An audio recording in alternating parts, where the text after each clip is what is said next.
ગણપતિ આગમન હતું આજે વડોદરામાં અને મારા એક ફ્રેન્ડ છે જે નવું ડ્રોન લાવ્યા હતા. હજુ લાસ્ટ જસ્ટ સમજો કે 15 જ દિવસ થયા છે. એમને કોઈ પૈસા નથી મળવાના આગમનમાં કે કંઈ જ નહીં, પણ એ વિડીયો શૂટ કરવા માટે આવ્યા હતા કે એક બાપાની ક્લિપ લે અને એમાં એમનું કમસે કમ 1.5 લાખનું એક ડ્રોન છે નુકસાન થયું છે. તમે જુઓ,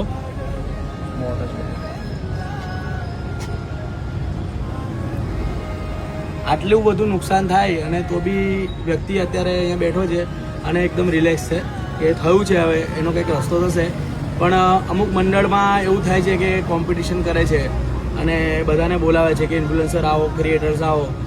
બધા મંડળવાળા બોલાય તો લે છે, પણ જ્યારે કોઈ વ્યક્તિ મહેનત કરે છે અને પોતાના પૈસાથી આટલું બધું લાવી અને એક પોતાનું એક વર્ક આપે છે, પછી લાસ્ટમાં એવું બને છે કે આ કોમ્પિટિશન એક ફોટોગ્રાફી વિડીયોગ્રાફીની કોમ્પિટિશન અંદર મંડળોમાં સભ્યોમાં કે કોઈ ઓળખીતાને ઇનામ આપી દેવું. જ્યારે કોઈ વ્યક્તિ આટલી મહેનત કરીને જ્યારે એનું નુકસાન થયું છે ત્યારે કોઈ વર્ડ નથી એના માટે કે 15 દિવસમાં 1.5 લાખનું નુકસાન. ના એને કોઈ વસ્તુનું અહીંયા વળતર મળવાનું છે ના કંઈ જ. તો તમે બી કોઈ કોમ્પિટિશન રાખતા હોય મંડળમાં તો બધું એકદમ નિસ્વાર્થ ભાવનું રાખજો કે ભાઈ જે હકદાર હોય ને એને આપજો, જેની મહેનત હોય એને આપજો. પછી અંદર જ ઓળખાણ કરવી હોય ને આપવાનું હોય ને તો એવી રીતે કોઈ મોટું નામ બનાવવાના જતા. આમાં બાપા બી બધું જોવે છે.